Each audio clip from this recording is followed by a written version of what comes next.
حضرت غوث اعظم شیخ عبد القادر جیلانی علیہ رحمہ و رضوان،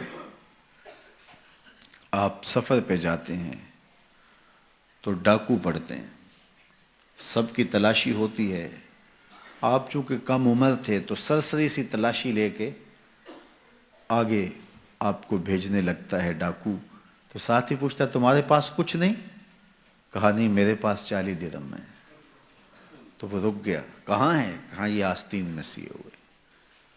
تلاشی لی تو واقعی 40 درہم تھے، اپنے سردار کے پاس لے کے جاتا ہے۔ یہ بڑا عجیب سا بچہ ہے، لوگ ڈاکوؤں سے مال چھپاتے ہیں اور اس نے مجھے بتایا ہے۔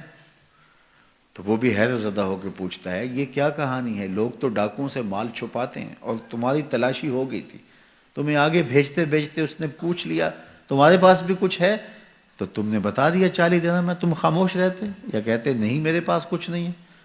کہا میری ماں نے رخصت ہوتے ہوئے میری آستین میں یہ 40 درہم سیے تھے اور ساتھ وصیت کی تھی بیٹا زندگی میں کبھی جھوٹ نہیں بولنا۔ میں ماں کے عہد پہ کھڑا ہوں، ماں نے مجھ سے عہد لیا تھا، اس عہد پہ کھڑا ہوں۔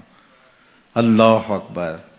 اب وہ ڈاکوؤں کا سردار سجدے میں سر رکھ دیتا ہے، مالک یہ بچہ ہو کہ اپنی ماں کے عہد پہ کھڑا ہے اور میں تیرے عہد پہ کھڑا نہیں ہو رہا۔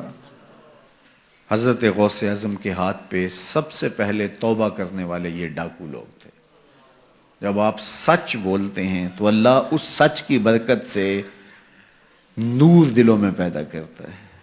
مجھے یہ بتائیے، حضرت غوث اعظم رضی اللہ تعالیٰ عنہ نے سچ بولا، اور سچ کیا بولا کہ میری آستین کے اندر چند درہم ہیں۔ اس کی برکت یہ ہوئی کہ مدتوں سے لوگوں کا مال لوٹنے والے راہزن، ڈاکو، چور، لٹیرے، ان کے سینے میں ایمان کا چراغاں ہو گیا، توبہ کا نور آ گیا۔ یار وہ سچ بولیں تو دوسروں کے سینوں کے اندر چراغ علم روشن ہوتا ہے، نور رحمت آتا ہے، ایمان کا، ہدایت کا نور پیدا ہو جاتا ہے۔ تو جو سچ بول رہا ہے اس کے اپنے سینے میں کتنا نور پیدا ہوتا ہے۔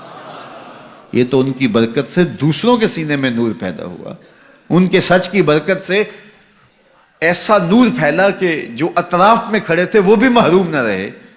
تو جو خود سچ بولنے والا ہے اس کے اپنے اندر کتنا چراغاں ہوا ہوگا۔ تو جب آپ سچ بولتے ہیں تو آپ کی بات دلوں میں اترتی ہے، آپ کی بات روحوں میں اثر کرتی ہے۔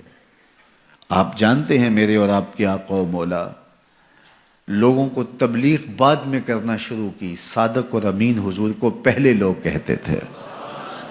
جب لوگوں نے صادق اور امین کہہ دیا تو پھر آپ نے لوگوں سے بات کی، اور پھر جب کوہ صفا پہ چڑھ کے کہا اگر میں کہوں کہ پہاڑ کی دوسری جانب سے ایک لشکر آ رہا ہے جو تمہیں کچل دے گا تو مان لو گے؟ تو انہوں نے کیا کہا تھا؟ نظر نہ بھی آیا تو کہیں گے ہم اندھے ہیں تم سچے ہو۔ اتنا یقین ہے، اتنا یقین ہے۔ اللہ اکبر! تو صاحب اپنی زندگی میں سچ شامل کیجئے، اپنے شب و روز کے اندر سچ شامل کیجئے۔